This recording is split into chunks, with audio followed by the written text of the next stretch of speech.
Welcome. My name is Candy Williams, and I'm the State Director of AARP Alabama. And thank you for watching with us today as we discuss the importance of properly managing and disposing of prescription medications. Did you know that two-thirds of teens who misused pain relievers in 2021 say that they got them from family and friends? And that includes their home medicine cabinet. National Drug Take Back Day is April the 30th, and we have a special guest with us today to share why and how we should participate. So let's welcome Lauren Sisler. Hi, Lauren. How are you? Doing great, Candy. Thank you so much for having me. I appreciate the opportunity to share some insight with the viewers today, some important information, tips, and tools and resources as well, because I think, we all stand here with a lot of questions. And I think a lot of times when we can band together and join arms and join hands, it always helps us to really navigate some of these challenges that we're faced with, especially as it pertains to opioids and prescription drug use. I completely agree, Lauren. And I want to give a little bit of your background. You are a national board member for the Addiction Prevention Coalition. And we want to say thank you for volunteering. It's National Volunteer Week, and we love our volunteers. And you're also a two-time national award-winning sports broadcaster who joined ESPN and SEC Network in 2016 as a sideline reporter for both college football and gymnastics. And you know that you're in SEC town right now. In addition, Lauren serves as a reporter and a host with AL.com, where she multitude of teams and sports in the state of Alabama. And Lauren, in your bio, you talk about how your journey was not always full of victories and celebrations. And I know this issue is really important to you. And so, can you talk to us about why it's important to you? Yeah, it's one of those things where, growing up, I never really had a lot of education as it pertained to drugs and alcohol use, and more specifically, prescription drug use. Because I think for, us, as human beings, we kind of live our lives, and a lot of times we sort of just go about our day to day, and the tools and resources only come to us when we need them. And that, I felt like growing up was sort of, I was in my world. I grew up as a gymnast. I was a aspiring collegiate gymnast, and spent a lot of time in the gym doing gymnastics, and then, doing homework. And then it was wake up the next morning, rinse and repeat, go to school, do it all over again. So I was very much like in my own world, constantly just focused on those things. And so really, I would say I didn't have a lot of education about drug use and drug Right. misuse, as well as prescription drugs. And a lot of it didn't impact me. Right. But hindsight, looking back, it does impact me, and it impacts me greatly. And unfortunately, experienced tragic events that really, inspired and encouraged me and really empowered me to say, hey, I can't just stand here and not help other people through their challenges, and not to bring this awareness piece to the forefront, so that people can understand how important it is to be educated and to know exactly what it is you're taking, and what's right and what's wrong, and how to navigate some of the current trends that we're seeing, as you mentioned off the top, with prescription drugs specifically. So when I was a freshman at Rutgers, I told you, Candy, I was a gymnast, grew up as a gymnast, and always aspired to have a college scholarship. And when I was in my second semester at Rutgers, I got a phone call from my father, and he informed me that my mom died. And it came as a shock to me, because I just talked to her hours before on the phone, and everything seemed okay. And then he said, Lauren, get on the next plane you can. I'll be at the airport to pick you up in Virginia, where I'm from, in Roanoke, Virginia. And unfortunately, he never did show up to the airport that day. And he too passed away. Mhm. And it would be months before we as a family would actually truly learn what happened to both of my parents. Both of my parents had been going to a pain management doctor in Roanoke. They had been experiencing a lot of chronic pain. My dad had chronic back pain. He was also in the military, and he was no longer in the military, but had struggled with some, PTSD, some depression issues, but also a lot of chronic pain from his back. and esophagus issues. And then my mom had degenerative disc disease. So she also struggled Mhm. with chronic pain. And both of them were going to this pain management doctor under the care of a medical professional, being prescribed opiates. Oxycontin is what they were initially taking. And then eventually my mom couldn't manage the Oxycontin anymore. She was still in a lot of pain. And so she was then prescribed fentanyl, which is, of course, the pain patch that was a time release. Mhm. And both of my parents were taking the drugs as prescribed, but eventually they could no longer manage that. And they continued to be fighting, and they continued to be in pain and battling that pain that they would feel every day when they would wake up. And they started to misuse their prescription drugs and take more than was prescribed to them, and ultimately became reliant on their prescription drugs to help them function every single day. Mhm. So my parents were two people that got out of bed every morning with a smile on their face and said, all right, we're going to conquer the day. And yet underneath it all, they were drowning in this addiction that they were feeling. And, they were, I think, too ashamed to speak up about it, and too afraid. And really, in many ways, I wonder how much education and how much they knew about these prescription drugs back in Right. 2003. So it was definitely a struggle for them. And it's gotten me to where I am today to say, hey, we got to do something about this and bring education to people so this doesn't happen to someone else. Absolutely. And when your doctor gives you medication and you take it, it's the doctor told you to do it. So let me ask you, Lauren, did you know that your parents were struggling with this?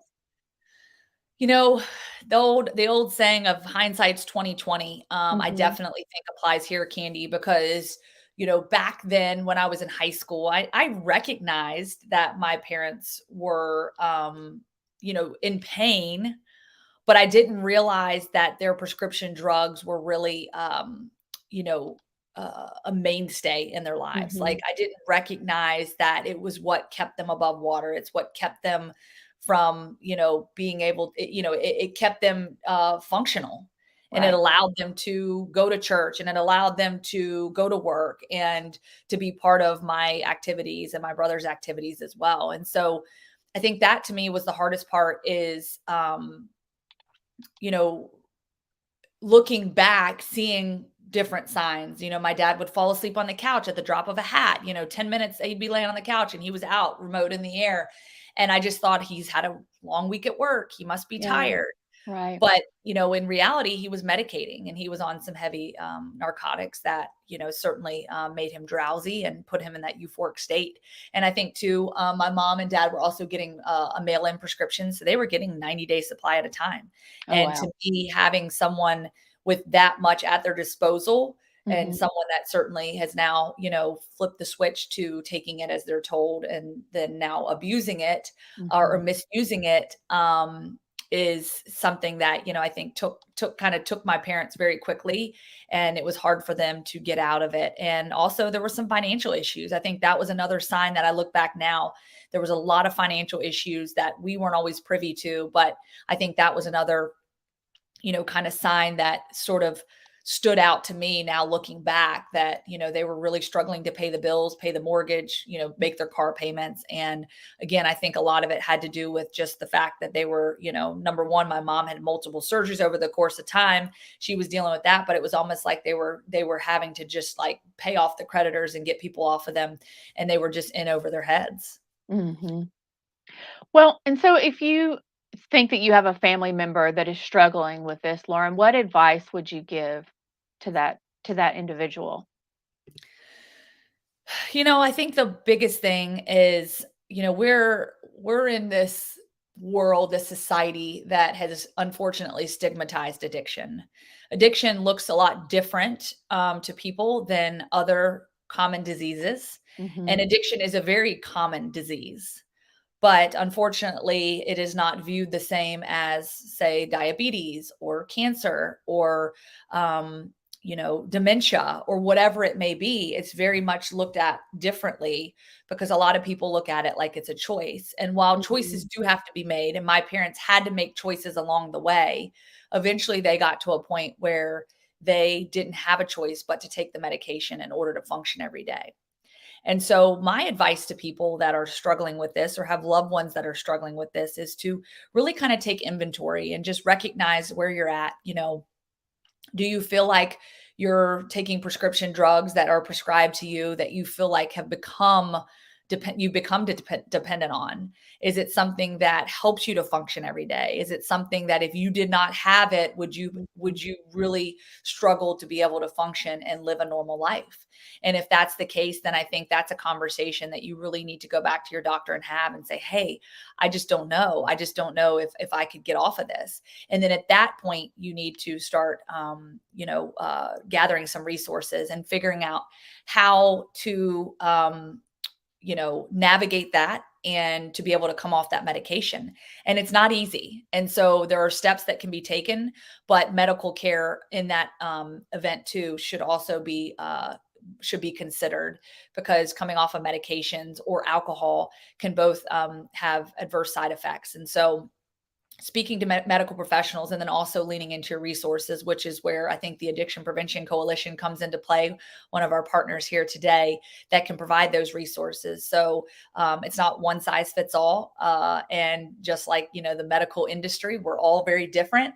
And so there's a lot of resources on the APC's website, the Addiction Prevention Coalition, apcbham.org, where you can find resources and, a place you can call and you can say, hey, this is what I'm dealing with, help me.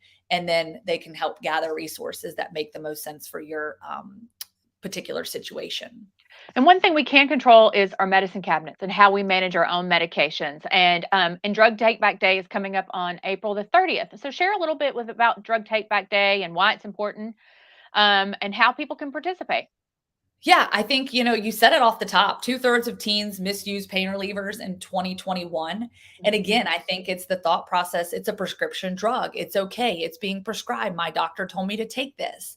But unfortunately, like anything else, it can be misused. And I think that when you allow prescription drugs to kind of just float around and be in the wrong hands, just as you said, in the medicine cabinets, even as a gymnast myself, there were times where, I might be in pain, I might be hurting, and, oh, let me go grab an Aleve, but there's something else in the medicine cabinet that could work a whole lot quicker and a whole lot better, but that's not necessarily good for me. And Right. I think a lot of times too, these prescription drugs, they obviously expire, but even if they don't expire, I know so many people that go get surgery. Let's just say a wisdom tooth gets pulled out or whatever it may be, and they might get a prescription for 14 days. But a lot of times, a medical professional will say, hey, take this as needed. And so after 1, 2, 3 days and you're no longer in pain, okay, I don't need this anymore. But the key is, I think sometimes people hold on to these medications, maybe for something else that they might be dealing with, or let me just hold on to this in case I need it down the road. But the safest thing you can do is to dispose of the medication, because it could get into the wrong hands. It could also create some temptation, obviously, if it's in your medicine cabinet and if it's something that, has helped you with, previous pain situations. And so being able to dispose of it is important, but also being able to dispose of it properly. I think a lot of times people think you just flush the pills, you flush them down the toilet, you throw them in the trash. But that's certainly not something we encourage. And that's why we have National Drug Take Back Day. And, this is something I started looking at my medicine cabinet when we started talking about this. And I had this cough medicine that I remember just knocked me flat. And I'm like, I don't even know, I have a clue how long it's been in there. And so this is an opportunity for us to focus, go look in our medicine cabinets, think about how we store our medications, and get rid of those that are unused or out of date, and to do it safely. Now, we've put on the ticker, and we've posted it in our chat box, the link where you can go to the statewide or the national DEA Take Back Day and find a location near you. But Lauren, there's some things that are happening here in the Birmingham area too, right? Yeah, absolutely. Denise Botcher here wrote in, asked when Drug Take Back Day was. We have the details there. Saturday, April 30th. So that's next Saturday from 10 a.m. to 2 p.m. And that is all part of National Prescription Drug Take Back Day. And again, this just aims to help provide a safe and convenient and responsible means of disposing those prescription drugs. And so the APC is partnering with the AARP and Mills Pharmacy as well to encourage people to go through their medicine cabinet, see what they have, because I'm like you, Candy. I literally have such stuff that is so old, and I'm like, how is this still in here? Half of it's melted into the bottle. So thank you all for coming to the first We Heart You recovery I have in our something community. that is going off on my computer screen. That's what happens when we're live. Okay. But yes, so nevertheless, I think that it's important to encourage people, first of all, to go look in your medicine cabinet, take inventory of what you have, get rid of what you don't need, even if it's not expired, but it's something that you don't need anymore. Let's go ahead and dispose of it. And not to mention, as I said before, APC and AARP are partnering with Mills Pharmacy. And oh, by the way, we're giving away 2 50-inch smart TVs for those who drop off their unused medications. And so another incentive for you to go ahead, head into your bathroom when we log off of here, see what's in there, go to your medicine cabinet and throw it in a box. And I would encourage you to make sure you put it in a safe space, because you might have pets that are around, and you want to make sure that you don't just toss them in a bag, and they could certainly be consumed by pets or maybe a child or whatever. So again, that's Saturday, April 30th, 10 to 2 p.m. and some different locations that will be hosting this drug take back locally. Mills Pharmacy locations, that's in Leeds, that's in Corner, and in Pinson. And you can also take a look there in the comment section. Carrie Wimberly and Catlin have also shared those locations. You can click on the Facebook page for the Addiction Prevention Coalition that provides some of those locations for you. And you can just sort of get some more information on what this day looks like, and just, again, the importance of safe disposal of medications. Thank you, Lauren. And we appreciate you joining us today and having this conversation. And so again, April the 30th, click on the links, find out a location that is near you. And if you're interested in learning more about managing your medications and proper disposal, AARP Alabama Addiction Prevention Coalition and the Alabama Poison Control Center will be hosting a class on May the 20th at 11 a.m. And we'll put the link in the chat for you to register. Everyone that registers will receive a packet that includes a free at-home medicine disposal bag and information about practicing that medicine safety. So, Lauren, as we start to close out, there's a lot of parents and grandparents watching with us today. And so what is your advice or closing comments for our parents and grandparents on this issue? Yeah, I think the biggest thing is, again, education is power. And I think a lot of times we wait until something goes wrong. We wait until something bad happens to say, oh, wow, I wish I would have known. But instead, there's so many resources out there that can help to prevent some of these negative consequences or things to happen before they even, come to the surface. And so I would just encourage you all to become educated. So when we have these seminars, as Candy said, join those seminars, log in. If you can't join it live, a lot of these webinars are recorded. So you can set a reminder on your calendar or go back to your Facebook feeds or your social media feeds and go back and watch those webinars. I will also say the Addiction Prevention Coalition has a multitude of resources for you across the board, whether it's yourself or loved ones that are looking for resources. There's also a parent toolbox there for parents to be able to educate themselves on maybe if they have concerns that one of their children is struggling with, addiction. What are some signs and symptoms and things they can look at? And then how do you address that? And that's one, I think, key piece that is a struggle for people, because they might see it and they might think it, but how do they address it with their loved ones? Because it is a tough conversation. And so that's another series that the Addiction Prevention Coalition is working on right now called Why Won't They Stop? And it's just to have a better understanding of what addiction is and why it's, why it is, obviously a disease, and that it's not just a choice. And to better have an understanding of that then can help you to start putting the pieces in place towards recovery and helping your loved ones find recovery. And so that webinar series is happening now as well. So I would encourage everyone to join us on our social media sites, Addiction Prevention Coalition, always posting updates on things that are happening within the community, within our schools, and helping our students as well as our community individuals to become educated and also to give hope in recovery. We have a lot of great groups for those that have struggled and that want that community support. We just had our End Addiction Walk just last month and had a great turnout for that. And we just want to support those that are going through this. Again, whether it's the individuals themselves or family members, there's a lot of support here. You're not alone. And I would just encourage you in that. So apcbham.org, check out our social media channels, Addiction Prevention Coalition on Facebook, Instagram, and plenty of things to keep you up to date, and plenty of things that you can join in on here in the coming months. and clean out your medicine cabinets. Take a look. You got some time. And the good news is this will remain on Facebook and our YouTube channel, AARP Alabama's YouTube channel. So if you missed something, feel free to go back and watch. If you had a question or comment and you didn't get a chance to make it, go ahead and put it in the chat and we'll work to get your questions answered. Also, if you learned something today, share it. Don't keep it here. Share it with friends and family that you know that may be worried about their medicine cabinets, may be worried about these issues. The more people that know that, the better. So, Lauren, again, we appreciate you joining us. Thank you for your time and your leadership, your volunteer leadership on this important issue. Thank you so much, Candy. I appreciate you, and I appreciate all you guys do at AARP as well. So we join forces. We got to fight this thing together. And I think the more that we can continue to do that and build this village, we can certainly combat some of these challenges we're facing. And again, thank you for all your community support as well. Thank you. And we're going to show a closing video. We call it our commercial of upcoming events. And so stay tuned and join us. And again, thank you for watching with us this evening. We appreciate your time and your talents, and we hope to see you on Drug Take Back Day.